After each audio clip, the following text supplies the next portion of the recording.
नमस्कार, आपण पाहताय कोकण वार्ता न्यूज. कोकण वार्ता न्यूज मध्ये आपलं सर्वांचं स्वागत. पाहुयात बातमी सविस्तरपणे.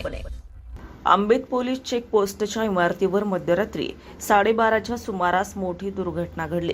जोरदार वाऱ्यामुळे चेकपोस्टच्या इमारतीवर भले मोठे झाड कोसळल्याने इमारतीचं लाखो रुपयांचं नुकसान झालंय. सुदैवाने या दुर्घटनेत पोलीस कर्मचारी सुखरूप बचावलेत. सदर घटनेचं सविस्तर वृत्त असं की रात्री 12:30च्या सुमारास आंबेत चेक पोस्टवर पोलीस हवालदार डी दोडकुलकर, पोलीस शिपाई डी पोटे आणि होमगार्ड अशोक सत्वे हे आपले कर्तव्य बजावत असताना जोरदार वाऱ्यामुळे मोठी दुर्घटना घडली. इमारतीच्या मागील बाजूस असलेले मोठे झाड इमारतीवर कोसळून मोठी दुर्घटना घडली आणि कर्तव्य बजावत असलेले पोलीस कर्मचाऱ्यांनी जीव वाचवण्यासाठी थेट इमारतीच्या बाहेर धाव घेतली. त्यामुळे कोणतीही जीवितहानी झाली नाही आणि दोन्ही कर्मचारी सुखरूप बचावले. या दुर्घटनेचा आवाज भयानक असल्याने स्थानिक नागरिकांनी थेट चेकपोस्टवर धाव घेतली आणि मदत कार्य सुरू केलं.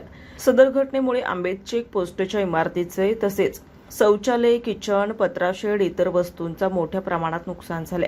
या घटनेचा सविस्तर आढावा पोलीस अधीक्षक रायगड अलिबाग यांना गोरेगाव पोलीस ठाण्याचे सहाय्यक पोलीस निरीक्षक श्री बेलदार साहेब यांनी दिला आहे. आंबेत चेक पोस्ट हे दोन्ही जिल्ह्यांना जोडणारा महत्त्वाचा चेक पॉइंट नाका असल्याने याची डागडुजी लवकरच व्हावी, जेणेकरून सागरी मार्गावर सुरक्षिततेचा प्रश्न निर्माण होणार नाही, अशी मागणी करण्यात आली आहे. ब्युरो रिपोर्ट, कोकण वार्ता न्यूज, गोरेगाव.